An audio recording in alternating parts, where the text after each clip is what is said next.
So I just hit Sterling Prison. This is like the beginning, and I didn't realize it at the time, but it was also the end of my prison career. This old guy, he had an older number. I think he had like an 80,000 number, which usually went down in the late 80s to get one of those. I think. I have a 124 number, and you get your number the second you get sentenced there, and that was 2005, I think. But we're walking around, and he goes, when you get out of here, right? Let's say you get out of here and you're living your life, and you see your neighbor getting robbed. What are you gonna do? And we're in a prison yard, and I'm like, he goes, well, what you should do is tell on him. Call the police, protect your neighbors, get out of here. Get rid of that criminal mindset you have. Don't come back here. Don't join any gangs, because like I wasn't trying to really join gangs, but I was scared and I was trying to fit in. So I had the shaved head and all that going on. And I mean, I was cool with everybody, but at the same time, I don't know, you just hear all this stuff about prison. And in hindsight, I realized Colorado, it wasn't hard time, at least where I was when I was there. All right. I've never been to Buny or Lyman. All right. I've never been to Tremont, a.k.a. Fremont. I never did none of that. And that's okay. See, that's something else people need to learn. You don't have to go and be tortured for years on end to learn your lesson. I mean, some people might. I don't know. There are really some people who need to be back there, man. There are. Like, yeah, dude, I can see why. Yeah, I wouldn't want you on the streets. Would not want you on the streets, homeboy. But I was a young man, and I never had any good mentorship or anything. So I was kind of raised by convicts, and like no real good father figure, no none of that. And I'm just trying to figure it out. You know what I mean? A lot of self-loathing, abused a lot as a kid. And prison kind of raised me, and I survived. But man, I'm just super thankful. Like, I never had to do anything crazy. I got one fight in prison, and it wasn't even really a fight. I just like crumpled the guy like a pretzel, and then him and his two homies jumped me, and then that was it. Like, that's the extent of my prison violence. I had a homie get stabbed in the face, like right here. He got stabbed with a big old fatty glumpy toothbrush that got sharpened up. Stab broke. It probably only went a little bit deep. He was a bigger dude, but like it was just whack. I in that same prison, the same guys who were responsible for that, they tried to recruit me. It was a white gang, not necessarily going to say which one.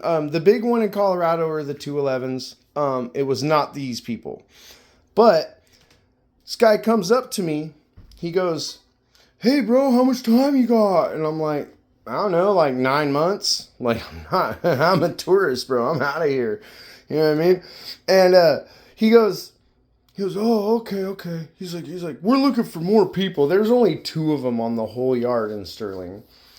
And he goes, I was like, oh yeah, and hey, this was his sale point. This was his sale point. We got more white on white stabbings than anybody else. yeah. Sign me up, bro. I want to stab or get stabbed, right? Like, I was like, nah, man. He's like, well, why not? And I looked down at him, I was squaring his shit, and I was like, bro, you know why I'm here? I have a huge problem with authority, okay? I don't like listening to the cops. I don't like listening to a boss at work. Parent, none of that, man. I have a huge problem with authority, and there's never going to be a day where you can tell me to go stab this dude, and I'm going to go ahead and do it. Never going to be a day. It's never going to happen. And I didn't say it quite with that much confidence, but literally I hit every point. I'm like, dude, I'm anti-authority. Never going to stab somebody because you told me to. And I'm trying to go home, man. That's another reason why I never joined these prison gangs, man. Especially these white prison gangs. Like the other gangs seem to be a little more non-destructive of their own people. But these white gangs, like, you can research. All right, hey, if I'm in trouble, I'm in trouble. But the history of the 211s, they're like the main white gang in Colorado, is that these old timers created this gangs to convince youngsters to go out and commit robberies to send money back. And that's why they're called 211s. 211s code for armed robbery. So it's like, you literally, misery loves company, right? So you sad that you here by yourself, and so you think getting some youngster to commit their life to be in there, like, you think that's cool. Like, one of the, I think he was my barber. He was like one of the barbers there. But he had like 5 years and did like an escape attempt with some gang stuff. And now he has life. And he's been there since like the 80s. Man.